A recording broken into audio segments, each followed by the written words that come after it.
Hvad så alle sammen, og velkommen til min første video her på kanalen. I dag skal vi spille noget Tab Simulator, og jeg har aldrig prøvet før.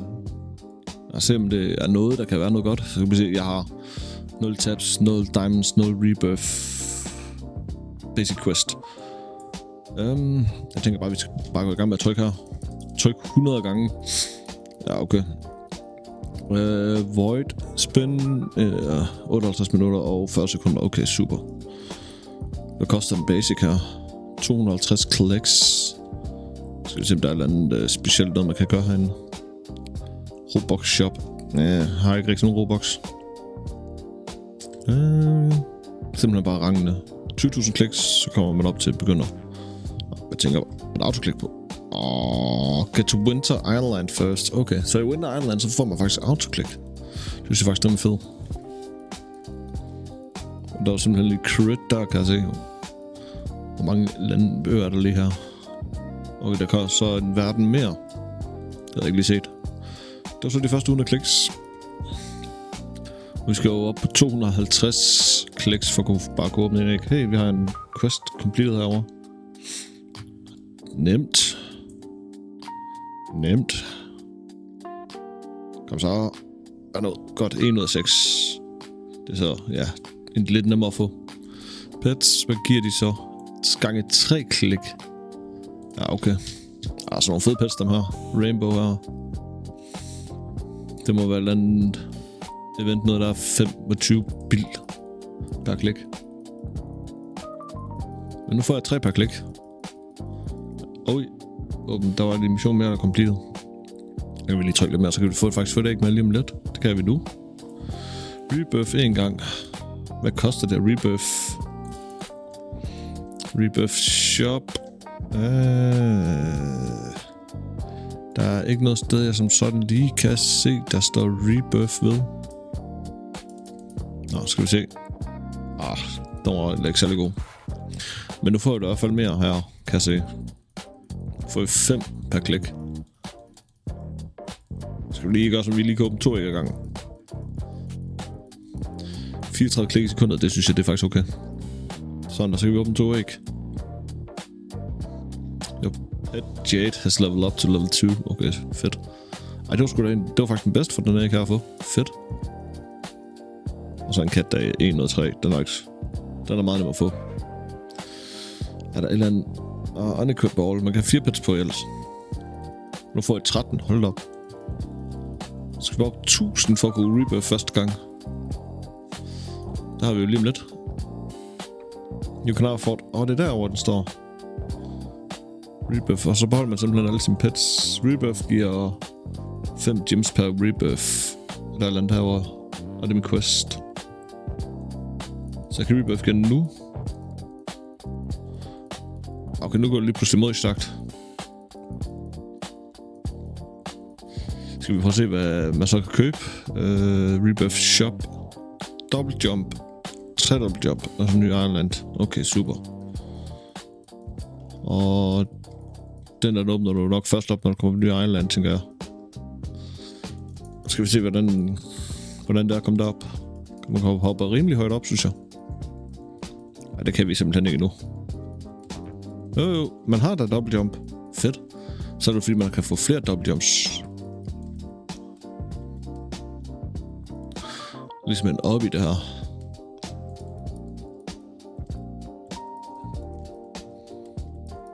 Og den kiste der. Den gav lige nogle kliks. Så kan vi lige rebirth 5 gange. Hold op. Jeg har en kiste mere. 2.600 kliks. Fedt. Ej. Bum lige op i en sky, mand. Nå. Så er jeg oppe på begynderrang. Kan vi nu? Kan vi? Sådan der. Det var godt nok tæt på at falde ned igen der. Optræt. Ja, tak. Op til trampolin. Og så hopper vi. Kan vi komme helt op? Ja, vi kan så. Fedt. Så simpelthen en klikkerkiste der. 20.000.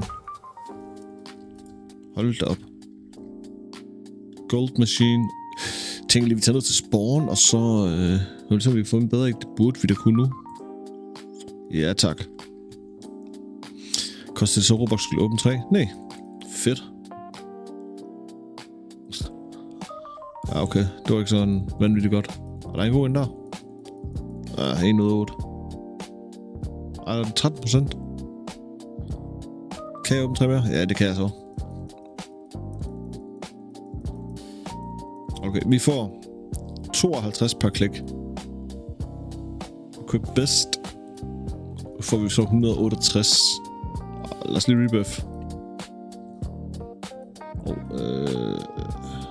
Rebuff 5 gange, det har vi gjort. Åbn 5 basic eggs. Okay, så må vi så hellere få det gjort.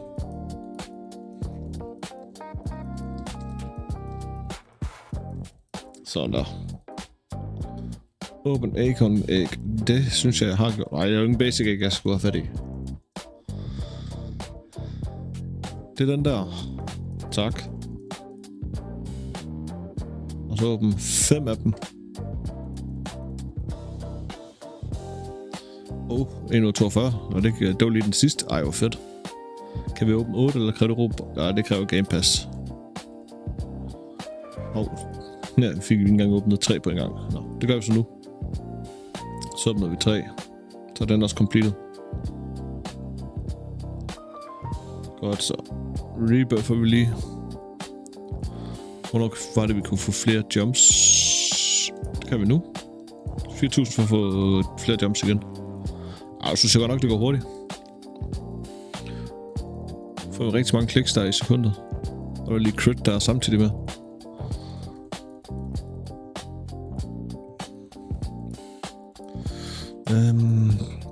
Skal vi se, 300.000. Ja, okay, skal vi se her en gang, hvad skal vi... Turn a pet to golden. Så det vil sige, nu er jeg hoppet hele vejen ned igen, så skal jeg hoppe hele vejen op igen, bare for at kunne få lov til det. Jeg kan på 109.000 kliks.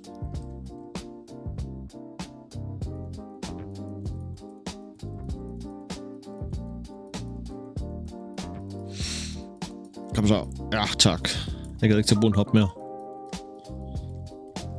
Der var selvfølgelig en sky.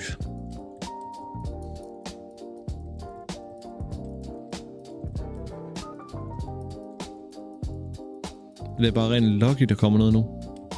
Sådan en lucky event, der lige startede.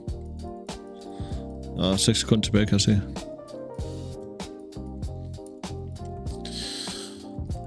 Og så op. Og så, ja... Mythical event.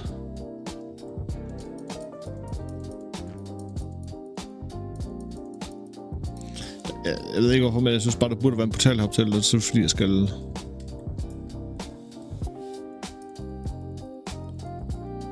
Coming soon. Okay.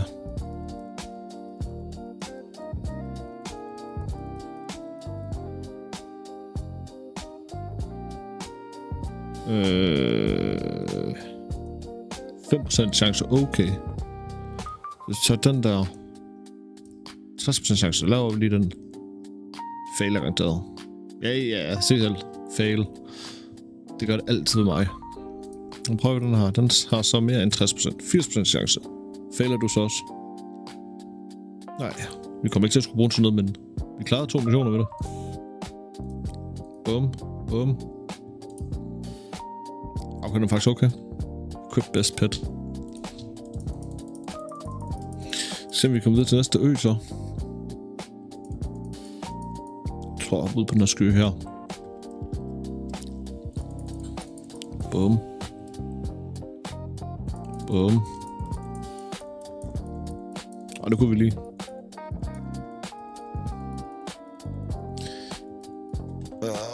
Så vi kan nå på den næste ø i den her video her. Min plan er, at vi laver sådan nogle 20 minutters lange video til at starte med, og så kan vi altid køre mere på, hvis det er noget, der bliver interessant jo. Kom så. Ja, tak. Jeg vil i hvert fald ned der. Lige ved næsten slå ingen mand af hesten, som man siger.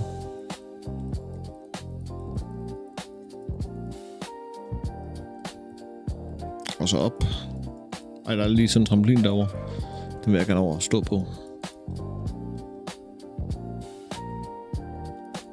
Så kan man nemlig lige komme lidt højere op. Nu skal bruge så meget energi. Der.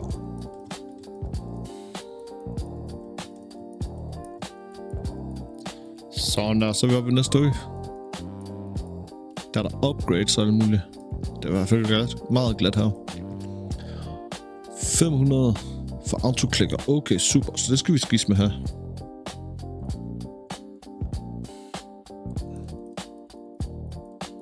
Det er en ting, der er sikkert.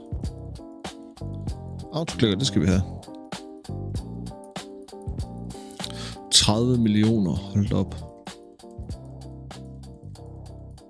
Så går nok meget langt op.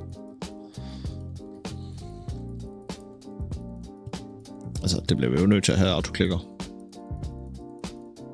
Sådan der. Autoklikker. Critical chance. Autoklikker speed. Click multiplier. Den er også fed. Så kan vi sætte autoklikker på. Så rykker den skis med bare automatisk. Selvfølgelig går det hurtigt, hvis man selv klikker jo.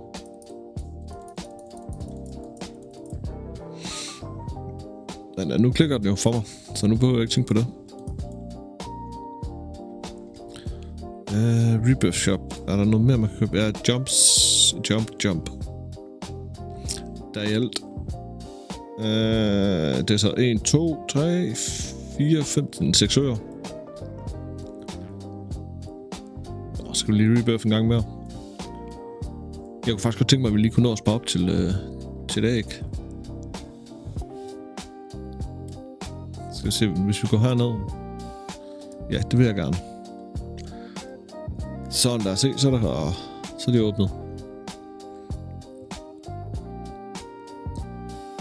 Den har vi ikke åbnet endnu. Ja, okay.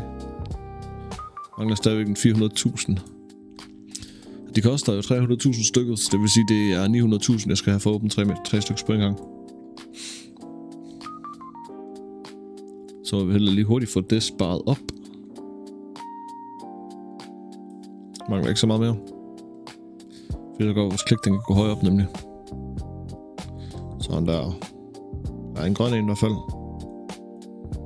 Lion. Det var den der 7,5% der. Equip best. Sådan. Så får vi i hvert fald noget mere nu. Og hvis vi så også klikker samtidig med, så bliver det endnu vildere. Det vil lige købe 3 mere.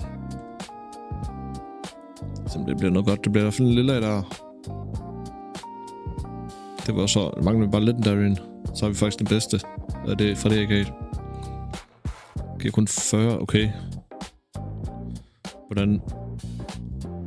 Goat.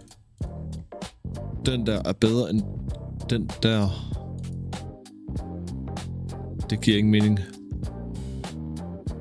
Det synes jeg faktisk ikke giver særlig meget mening.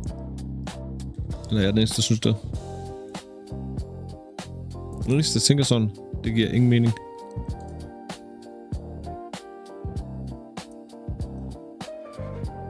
Fordi den der burde jo faktisk være...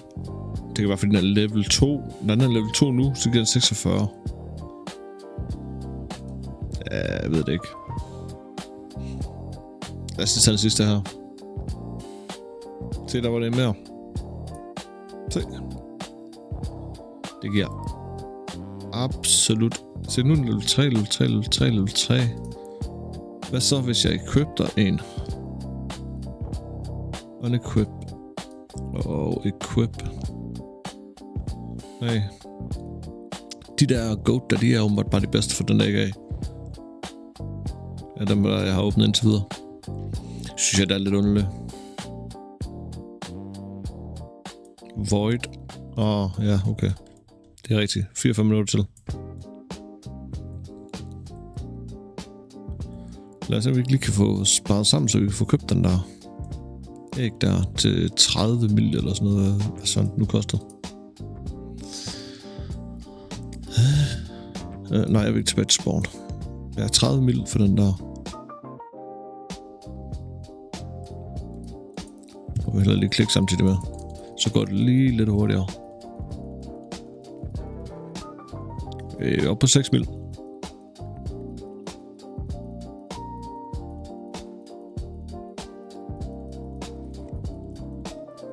Kom så.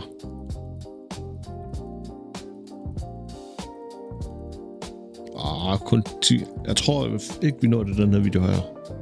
Ellers så når vi det i hvert fald i næste video. 12 mil.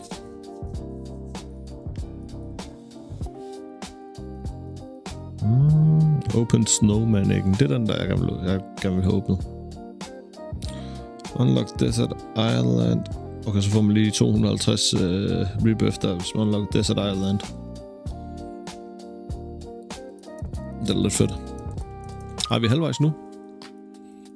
Så må det ikke vi når det.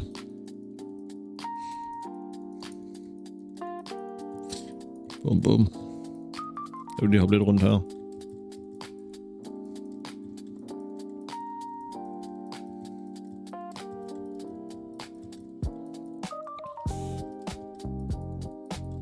Og til jer, der følger mig på TikTok, så ved I jo også godt, at jeg spiller Pet Simulator. Det kan vi også godt lave en video på et tidspunkt. Jeg er i gang med at samle en masse nøgler ind. De der MVP-nøgler og alt muligt, så kan vi lave en video, hvor jeg åbner dem.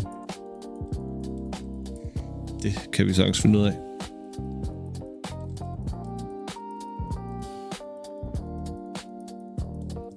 Så vi har næsten 4 millioner mere.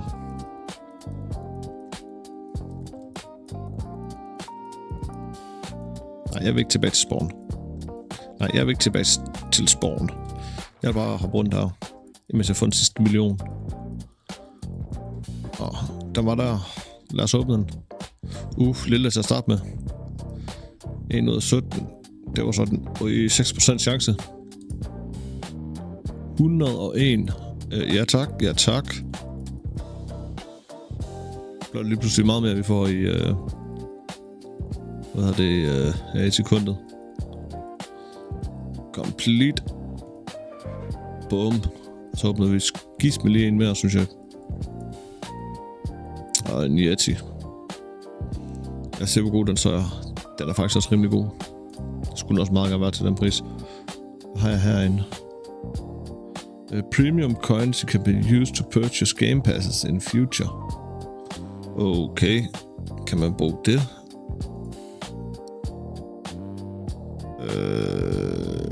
Der er land free noget her. Den tager vi. Lad os se. Game passes.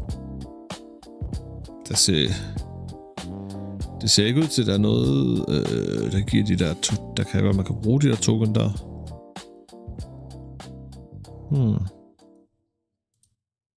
Der, okay, Bioth token. Okay, det koster Game Pass koster samme med token, som det gør med Robux. Det kan jeg faktisk godt lide. Det giver faktisk mulighed for alle at få Game Pass'ene. Hvad så med Magic Egg? Okay, den koster også... Du kan faktisk købe det hele her for... og bortset fra tokens selvfølgelig. Men ellers så kan du faktisk købe det hele for tokens. Det synes jeg faktisk, det er rimelig fedt. Så hvis vi booster os med, hvordan vi får dem, det ved jeg faktisk ikke lige helt. Men det var her, vi fik dem, eller om det er noget med for over tid. Pas. Det skal jeg ikke kunne sige.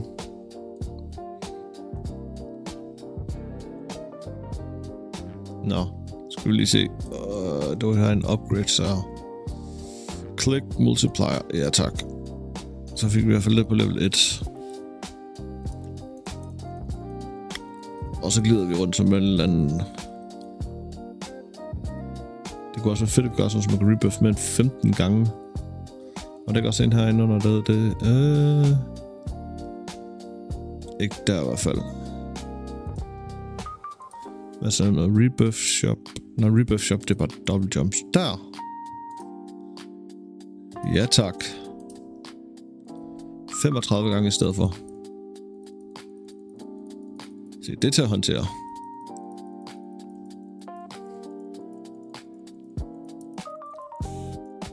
Sådan der, se. Så jeg vil faktisk købe den næste, så siger vi faktisk 70. Køb. Fordi så giver det mere mening at gøre det. Så får vi, flere diamanter hver eneste gang. Og hvad koster den så herover? 4.000 der, og okay, super. Så nu tænker jeg lige, at vi tager op til double jump. Det er så double jump, der er jo jump 3 gange. Det er så i stedet for 2, så er det 3. Nå. Men jeg vil sige tusind tak for at I gad med den her video her. Vi ses derude. I må have det. Hallo.